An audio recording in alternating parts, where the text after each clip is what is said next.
Assalamualaikum warahmatullahi wabarakatuh. Waalaikumsalam warahmatullahi wabarakatuh. Alhamdulillah, di siang hari ini kita masih bertemu, masih diberikan sehat walafiat oleh Allah Subhanahu wa taala. Hari ini kita akan membahas tentang pernikahan dalam Islam. Sebelumnya, silakan kepada ketua kelas untuk memimpin doa. Perhatian, sebelum mulai pelajaran, doa dimulai.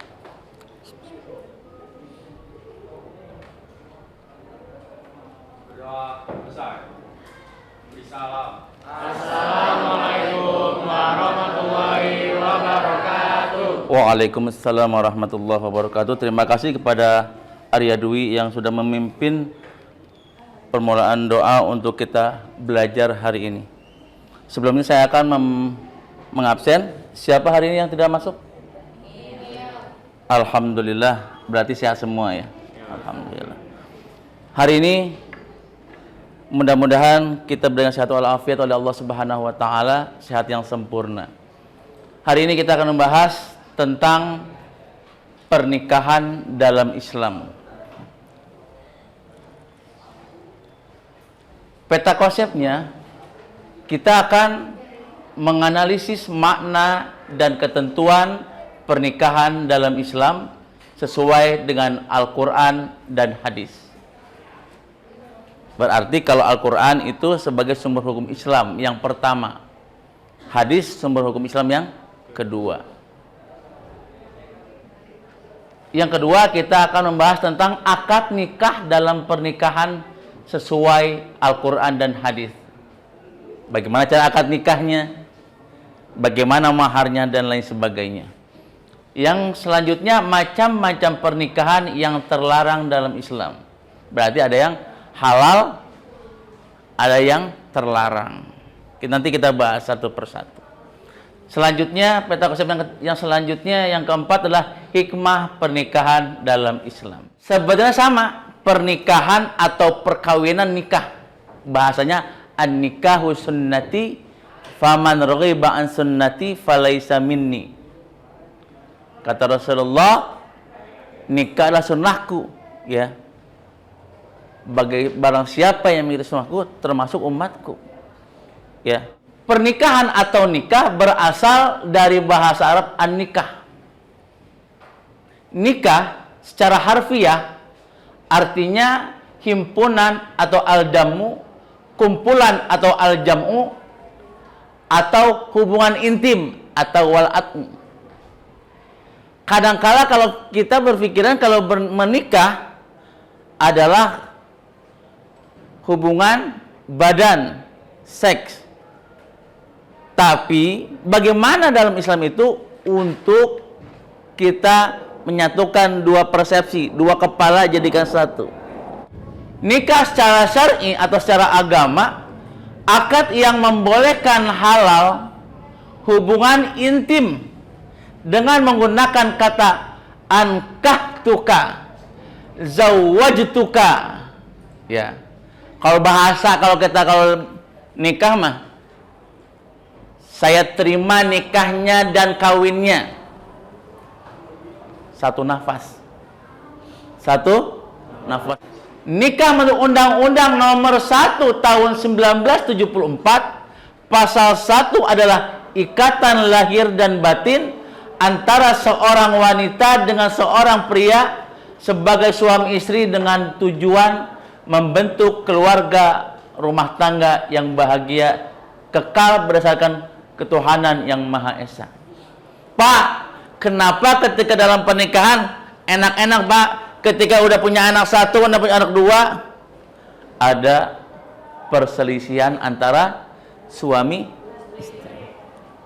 Lah kalau Pak, kalau lagi awal-awal kan ilu imu inu, I love you, I miss you, I need you. Nah, begitu kan? Itu ketika awal. Makanya mencari pasangan, lihat bibit bebet bobotnya, bukan hanya modal cinta, tapi hati dan perasaan. Ya. Lihat, lanjut selanjutnya kita akan membahas hukum pernikahan. Ya. Hukum pernikahan yang pertama mubah. Artinya apa?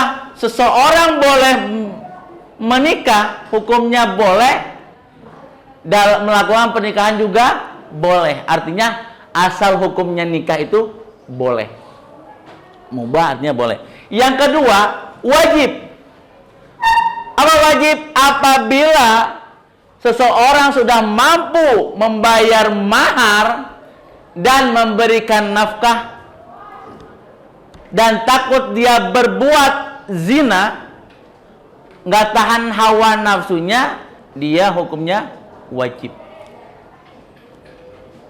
Dia punya pekerjaan, dia pengen, dia mampu, tapi dia takut tidak bisa menahan hawa nafsu. Takutnya anak sekarang sistemnya DP duluan. Tahu DP duluan? Married by accident. Nauzubillah min dzalik. Jangan sampai kelas 12 IPS 3 seperti itu. Nanti kita bahas, Pak, kawin hamil bagaimana? Nanti. Pak, nikah umut bagaimana, Pak? Kita bahas nanti. Selanjutnya, sunnah. Apabila seorang telah mampu memberi mahar, makanya mahar itu harus wajib. Tapi seorang perempuan jangan memberatkan. Jangan memberatkan, nggak boleh. Semampunya. Kesepakatan kedua belah pihak. Ya. Akan tetapi mampu mengendalikan hawa nafsunya. Beda, yang kalau wajib nggak bisa nahan hawa nafsu, kalau yang sunnah bisa nahan hawa nafsunya. Selanjutnya makruh. Nih, kalau kayak seperti kalian nih, belum bekerja, ya, makruh apabila seorang belum mampu melakukan pernikahan, tetapi mampu mengendalikan diri dari tuntutan nafsu seksual. Apabila dia lebih enaknya, lebih menjelasnya, kalian belum punya penghasilan, belum punya pekerjaan, ya. Haram, ya, hukumnya haram apabila seseorang melakukan pernikahan dan akhirnya menganiaya seseorang, istri seperti belum mampu menikah dan memaksa diri untuk melakukan pernikahan. Ya Allah. Niatnya contohnya lebih gampang lagi nih. Umpama kita ditolak mulu dulu. Ditolak mulu. Emang takdirnya jodohnya sama dia? Kalau saya dapat dia, saya siksa. Itu niatnya nggak boleh. Itu haram hukumnya. Makanya nikah itu cuman jangan berpikiran tentang seksual dan lain sebagainya. Bagaimana menyatukan persepsi antara wanita dengan prianya. Oke, selanjutnya kita akan membahas tentang dalil nakli tentang pernikahan. Nanti kalian lihat. Pernikahan sebagai sarana untuk melahirkan banyak keturunan. Nah, ini arum nih, ya. Yang sering ini kan namanya arum. Wa min ayatihi an khalaqalakum min anfusikum azwaja litaskunu ilaiha wa ja'ala bainakum mawaddatan wa rahmah. Ya. Biasanya ini kalau di lembaran undangan Arum ayat ini pemungkasnya Arum ayat 21. Yang pertama An-Nisa ayat 4. Nanti kalian cari di rumah untuk belajar. Apa sih pernikahan sebagai sarana untuk melahirkan banyak keturunan? Tujuannya pengen punya anak. Yang kedua, pernikahan, dengan pernikahan Allah memberikan kemampuan. Ada aja rezeki. Ya, ada aja rezeki. Dulu saya kalau gaji cuma 500.000. Nikah tuh begitu. Bismillah. Kalau nggak punya duit, ya Allah ngajar. Dulu pernah diadu luhur, ya Allah. Ustaz, besok khotib ya, badalin. Jalan. Rezeki wa may yattaqillaha yaj'al lahu makhraja wa yarzuqhu min haitsu la yahtasib. Tapi Pak, jangan modal nekat kalau nikah itu. Ya, modalnya sayang. Sama-sama menerima kelebihan kekurangan pasangannya masing-masing. Yang keempat, pernikahan dapat melahirkan ketentraman dan kasih sayang secara sempurna. Ya Allah, enak banget kan? Tentram. Bahasanya biasanya bantal satu untuk pala satu. Kalau sekarang bantal satu jadi pala dua. Kasur satu jadi berdua. Betul? Seperti itu pernikahan. Kaget nggak? Kaget awalnya. Ya, siapa ya? Gitu. Nanti kamu merasakan. Ya, bagaimana merasakan ketika habis akad nikah. Ya, selanjutnya pernikahan sebagai konsekuensi Allah menciptakan manusia secara pasangan. Ada laki-laki, ada perempuan. Tapi naudzubillah min dzalik, kalau ada suka laki-laki suka sama laki-laki. LSL. Laki suka laki. Bih, naudzubillah min dzalik. Ya. Ada PSP, perempuan suka perempuan. Ada kalau saya begitu. Tinggal serumah, ya Allah. Banyak kan sekarang udah merajalela. Oh, saya gay. Saya lesbi. Astagfirullahalazim. Aib itu ditutup, jangan dibuka. Allah itu benci. Ya. Selanjutnya kita membahas tentang khitbah. Nih, ada khitbah, ada khutbah. Kalau khitbah itu meminang, merupakan permintaan dari pihak laki-laki kepada pihak perempuan untuk melangsungkan pernikahan. Kalau laki-laki, dia nggak punya bapak, nggak punya emak, langsung bisa tanpa wali. Kalau perempuan, wajib pakai wali. Ya. Meminang merupakan babak awal pernikahan menurut ajaran agama dan adat. Perempuan yang dipinang bukanlah istri orang, nggak boleh. Atau perempuan yang sudah dilamar, nggak boleh. Kecuali udah putus lamarannya. Pak, bisa putus nggak? Bisa. Kakak saya begitu. Kelamaan, ada yang datang, boleh. Ya. Bukan mahram sendiri, ada mahram, ada muhrim. Kalau mahram itu haram dinikahi, atau muhrim boleh dinikahi. Itu mahram dengan muhrim. Ya. Bukan perempuan yang masih dalam masa iddah. Nah, kalau perempuan habis cerai langsung nikah nggak boleh, ada masa iddahnya, masa nunggu. Ya, takut apa? Dia hamil. Selanjutnya, mas kawin atau mahar. Nah, pemberian yang wajib diberikan. Ingat, wajib diberikan seorang laki-laki sebagai calon suami kepada perempuan yang akan menjadi istri.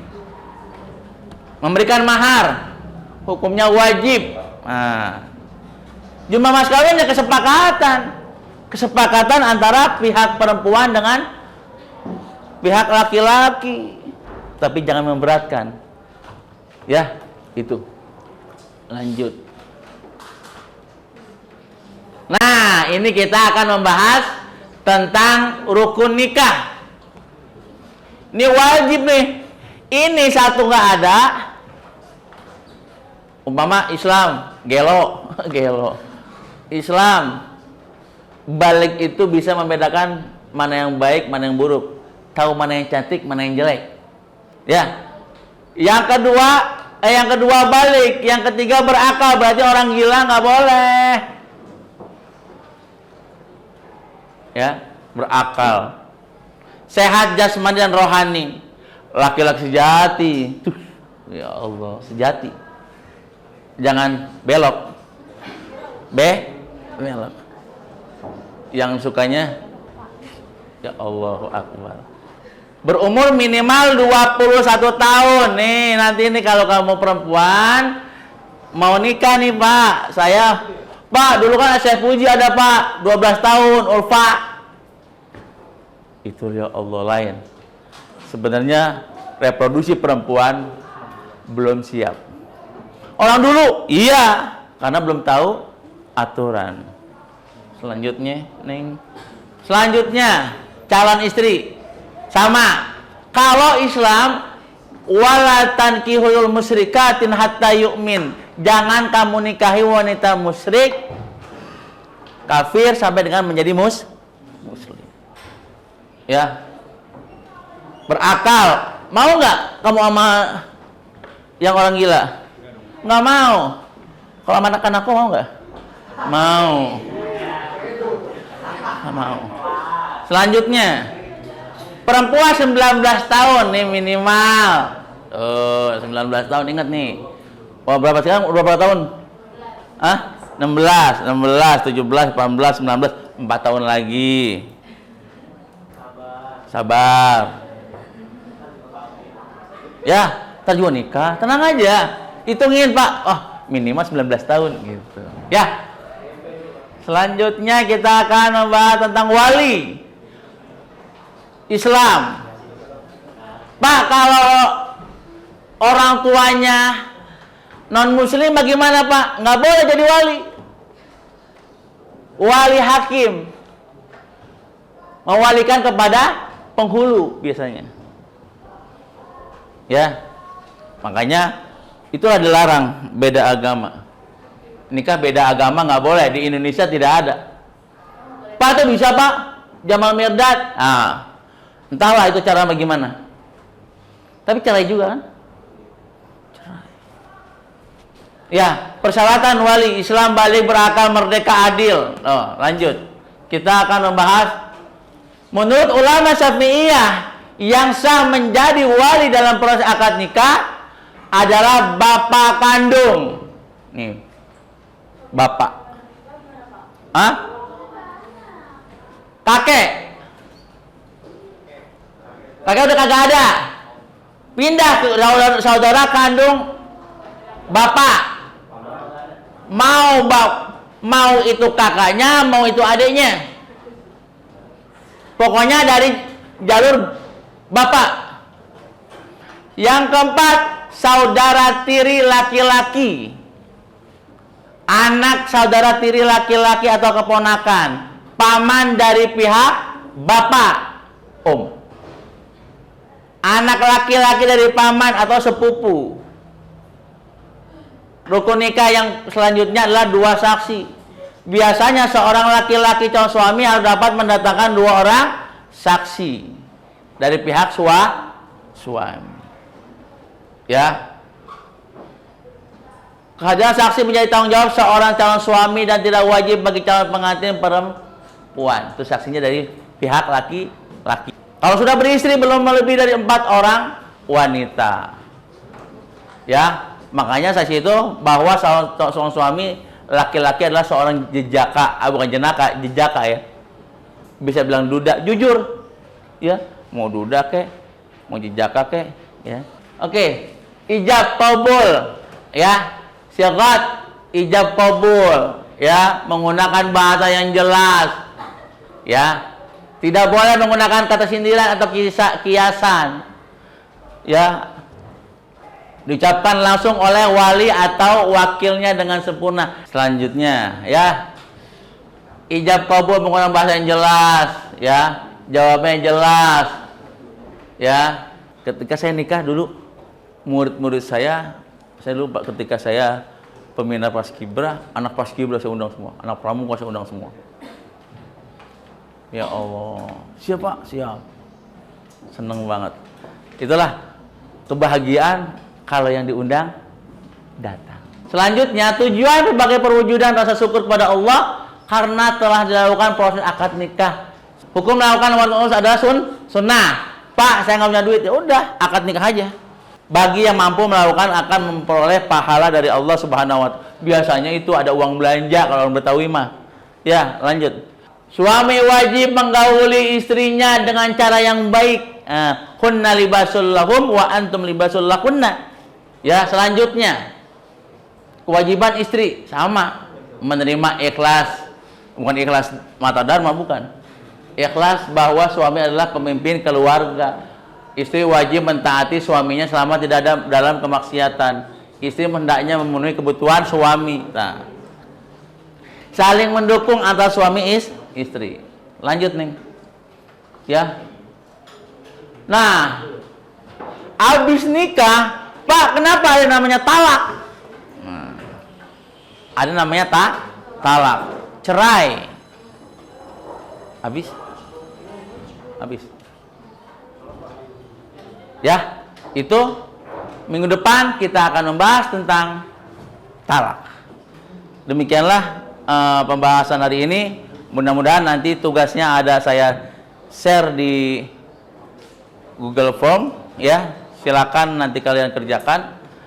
Kurang lebih mohon maaf. Wallahu muwaffiq ila aqwamit thoriq. Assalamualaikum warahmatullahi wabarakatuh.